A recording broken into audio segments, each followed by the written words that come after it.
Jérôme Jeannette, je suis infirmier de recherche clinique sur l'Institut Imagine et comme l'Institut Imagine est un institut de génétique, je participe aussi au prélèvement de la consultation de génétique sur 2 jours. Donc c'est ce qui explique la suite. Bref, c'est les origines parce que sinon vous n'allez pas comprendre comment j'ai atterri ici.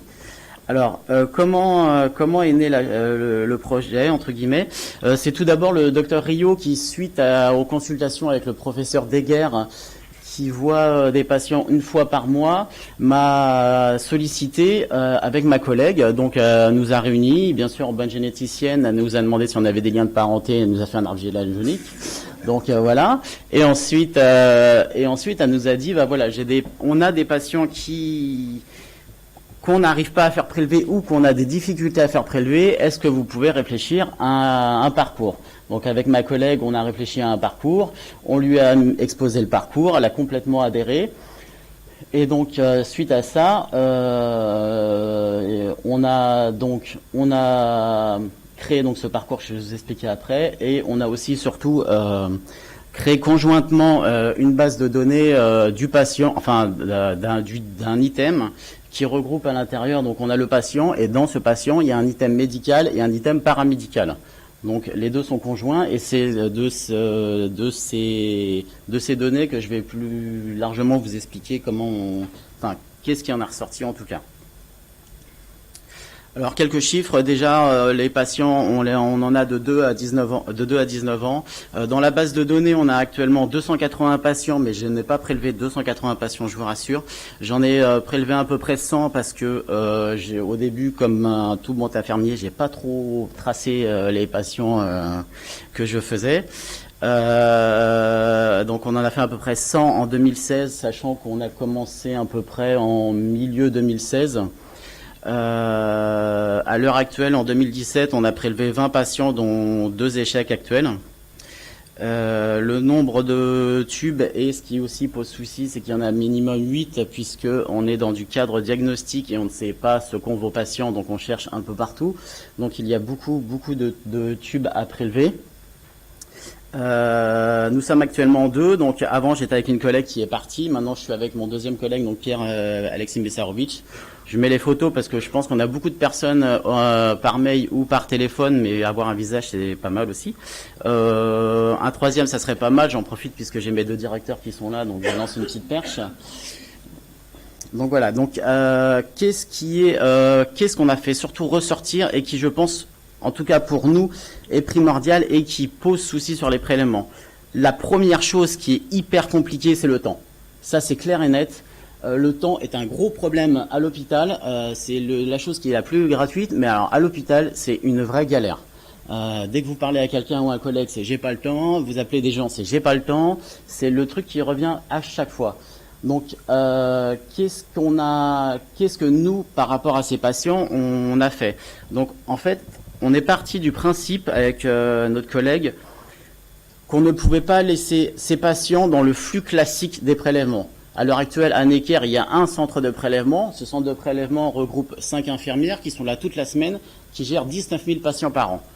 Vous vous doutez qu'à 19 000 patients par an, avec des fois, quand on passe chez elles, parce qu'ils nous dépannent ou quoi que ce soit, ils ont des fois 1 heure de retard sur leurs prélèvements qui sont déposés au fur et à mesure, parce qu'il n'y a pas d'urgence ou quoi que ce soit. Hein. Chacun arrive, il pose son petit truc et voilà. À partir de ce moment-là, on a dit avec ma collègue, c'est pas possible. On peut pas laisser des patients qui, au bout de déjà 5 minutes, commencent à tourner en rond. Vous les voyez déjà dans la salle d'attente, en train d'attendre le médecin, sachant que déjà le médecin est en retard. Donc, et encore, je suis gentil, les généticiens sont plutôt à l'heure. Et donc, on est parti du principe qu'il faut les extraire. Donc, à partir de ça, on a créé un rendez-vous personnalisé pour ce patient où on dit voilà le médecin a complètement adhéré, tous les médecins sont, il n'y a pas de souci, ils proposent d'entrée de jeu enfin c'est eux qui font le premier tri et qui disent voilà votre enfant on va subir un prélèvement, vu qu'il y a des examens déjà en plus métaboliques, il faut qu'il soit à jeun, donc une autre condition qui nécessite un parcours à part. Et vous allez prendre rendez-vous ou prendre contact avec nos infirmiers et ils vont vous proposer des rendez-vous. Nous, on s'adapte, on demande aux parents quand est-ce qu'ils peuvent venir, on s'arrange. On prélève les patients sur des jours bien précis, parce que comme je vous ai dit, on est 2 jours par semaine quand même en consultation de génétique. Et bien sûr, on a dit qu'on les sortait du flux, donc c'est pas pour les remettre sur les consultations alors qu'on est là. Donc c'est pour ça que sur les certaines IME qui nous appellent, je leur dis généralement évitez le mardi et le jeudi parce que vous êtes dans le flux de la génétique et on peut pas se permettre de prendre 1 heure pour un patient et après se retrouver avec tout le flux de la consultation derrière qui attend au fur et à mesure. Donc ces patients, on les sort complètement du circuit. Donc là, on a demandé l'autorisation de personne, on l'a pris sur nous-mêmes. Pour l'instant, j'ai pas eu de retour comme quoi on n'avait plus le droit de le faire. Et voilà. La durée moyenne d'un prélèvement, alors je pense que mes minutes sont fausses parce que au démarrage, je faisais la traçabilité du temps que je mettais à mettre le méopa et pas la temps du bonjour, au revoir. Donc j'ai rectifié le tir, mais il y a eu un petit flottement. Donc là, mes chiffres sont à 25 minutes, mais je pense qu'ils sont bien faciles à 30 largement, sachant que ça peut varier de 10 minutes à 90 minutes. Il y a des grosses variations. Le 10 minutes, c'est un père qui est arrivé, c'est mon collègue qui l'a eu, qui est arrivé avec son enfant direct, qui a dit faut plus attendre, faut y aller tout de suite, on prélève. On va pas lutter contre les parents, on n'est pas trop là pour ça, donc on a fait comme il nous a demandé et ça s'est pas trop mal passé dans l'histoire. Le 90 minutes, on a mis 1 heure à juste asseoir le patient, 15 minutes à parlementer et 15 minutes le temps qu'il parte. Et en fait, on n'a pas réussi à le prélever. Donc comme quoi, tout est relatif. Ensuite, la douleur. C'est un des envois entre guillemets ici. Alors j'ai pas trop d'explications. Les premières choses que Cécile m'a demandé, c'est est-ce que vous faites les prélèvements sous méopa? Donc moi, la question m'a énormément surprise parce que pour moi, le méopa, j'y ai accès. Enfin, je suis formé. Donc la question m'a un peu perturbé. Après, en rediscutant avec d'autres gens, j'ai un peu saisi. Donc, qu'est-ce qu'on a mis en tout cas pour la douleur, sachant que la douleur chez vos patients est très dure à évaluer, n'empêche que je vois pas pourquoi on pourrait pas la prendre en charge. Donc, d'entrée de jeu, on a fait prescrire, merci à l'informatique, d'entrée de jeu sur les prescriptions de l'EMLA, parce que vous avez beau faire toutes les distractions que vous voulez au monde, à partir du moment où vous arrivez avec une aiguille et que vous vous mettez dans le bras, votre patient, c'est sûr qu'il n'y a pas d'EMLA, il va bouger dans tous les sens. Ça, on l'a remarqué et c'est une vraie galère. Donc, ils arrivent tous avec 70% d'EMLA et il n'y a aucun souci. Les 30% qui ne l'ont pas, c'est des patients qui l'ont retiré. Donc généralement, après, on essaye de... On a d'autres... j'ai perdu son nom. On a Buzzy l'abeille, qui est un système de vibration et de froid qui n'est pas aussi au top que l'EMLA, mais en tout cas en dépannage, ça nous aide bien. On a la distraction. Alors la distraction, quand je parle distraction, on fait pas de clown, ça marche pas trop avec eux. On a la tablette. Alors ça, c'est une arme fatale. 76% des patients qu'on a prélevés ont eu de la tablette. Ça marche hyper bien. Ils sont hyper réactifs au visuel. Ça, il n'y a pas de secret. J'ai encore eu l'histoire d'un patient... la semaine dernière où le médecin me l'envoie en me disant bah voilà, je ne sais pas si tu vas réussir à le prélever. Bon, déjà, j'aime bien les challenges, donc ça commençait pas mal. Et la dernière fois, ils ont essayé dans un autre hôpital, ils n'ont pas réussi. Le patient s'assoit, pas de souci, pas d'EMLA parce que le parti dans la poubelle.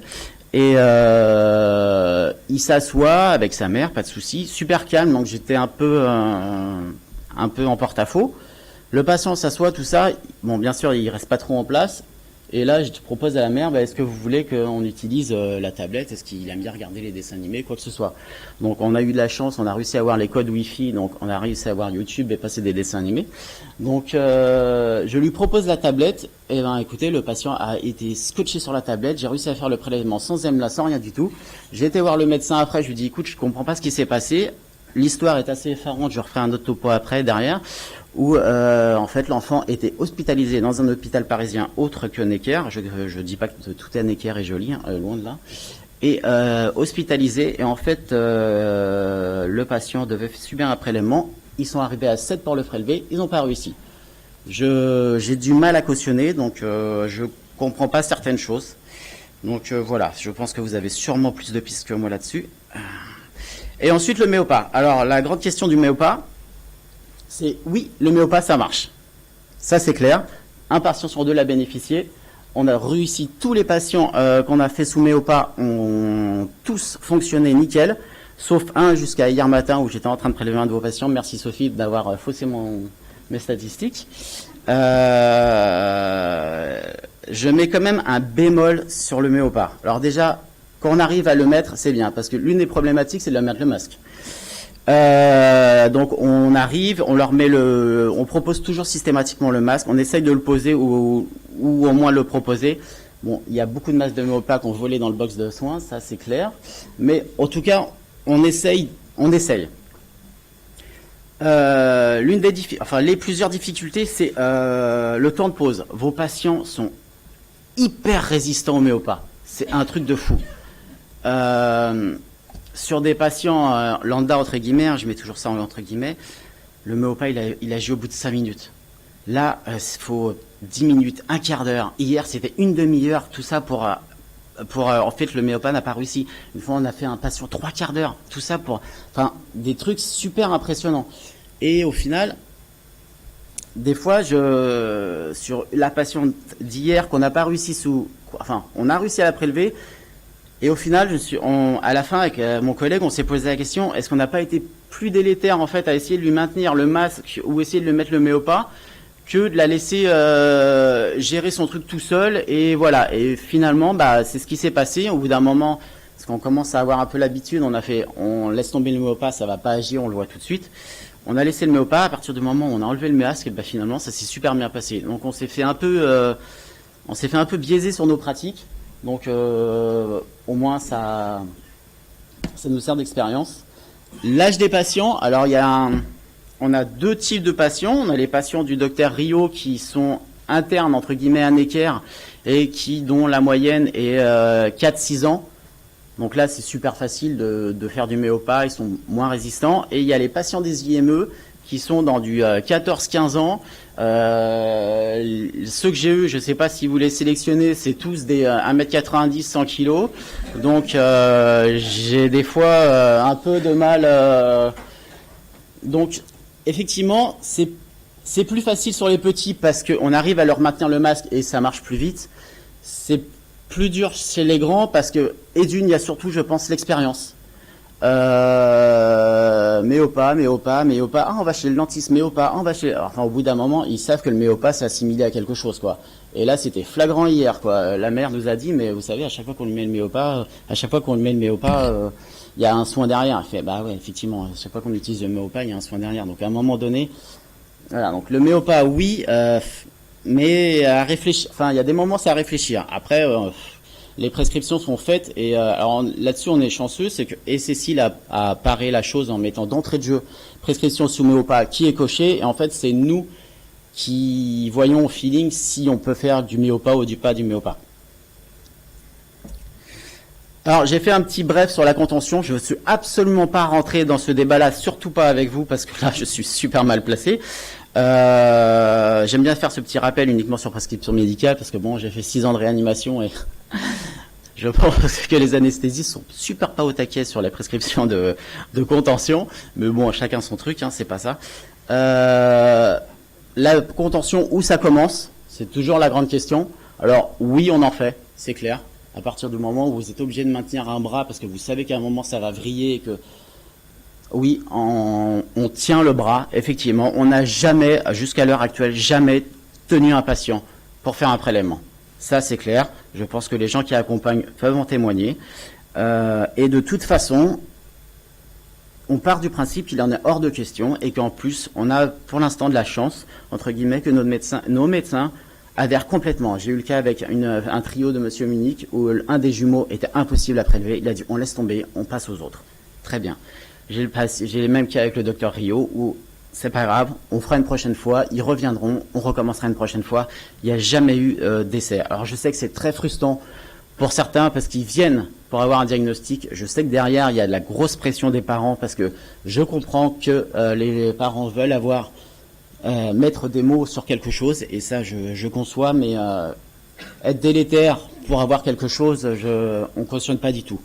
Donc voilà, comme je dis, chacun notre vision. Là, c'est pas la nôtre. Je parlerai pas pour mes autres collègues parce que je pense qu'il y a un gros travail à faire là-dessus.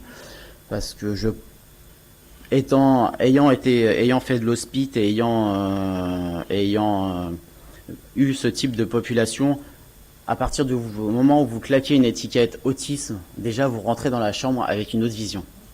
Et je pense que la vision de mes collègues qui arrivent à 7 pour faire un prélèvement, je pense que là, ils ont ou pas du tout habitué à avoir ce type de population, ou alors, je sais pas, ils ont mis l'étiquette autiste en super fluo ou quoi que ce soit dans le dossier, ils sont rentrés comme des fous furieux et voués à l'échec. Donc.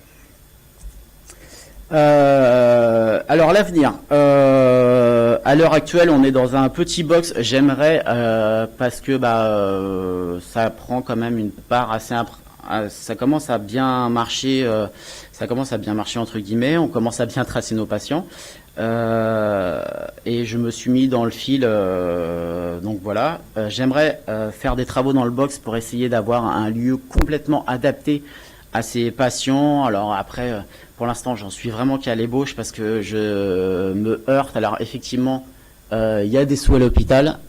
Faut-il en bas les récolter? Et là, parce que là, je me heurte à des gens qui ne comprennent absolument pas pourquoi il faut faire des travaux dans un box infirmier alors qu'il y en a déjà un. C'est très compliqué de se battre contre les administratifs, mais je pense que je vais y arriver. Sinon, après, j'ai deux, trois parades qui vont, à mon avis, après, je vais me retrouver en bancardage, mais au moins, j'aurai peut-être le box.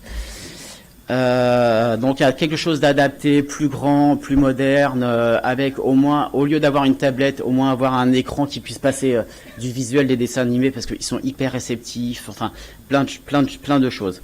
Ça c'est une ébauche que j'avais pensé pendant un moment. Je sais que c'est utilisé dans la douleur, c'est tout ce qui est réalité virtuelle, casque virtuel, pour occulter leur vision. Alors j'ai déjà commencé à en parler.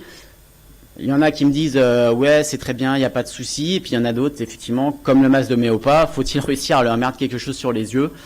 Je sais pas. Si vous avez des pistes, il n'y a pas de souci, je suis ouvert. Pour l'instant, j'ai pas réussi encore à me lancer. Donc c'est une ébauche. Visite avant le prélèvement. Alors ça c'est une IME qui a fait ça. J'y avais absolument pas du tout pensé avant. Et effectivement, justement, revoir l'environnement avant, montrer le box, montrer nos têtes qu'on a, parce qu'effectivement, le changement, ça heurte aussi, surtout sur les patients. J'ai trouvé ça pas mal. Faut-il, comme je le dis sur la première salle, avoir du temps, parce que en fait, c'est pas ma fonction première. Hein. Je suis infirmier de recherche clinique. À la base, je m'occupe des patients qui sont dans les protocoles. J'ai un peu dévié parce qu'on part du principe qu'avec ma collègue, on fait de la génétique et que sur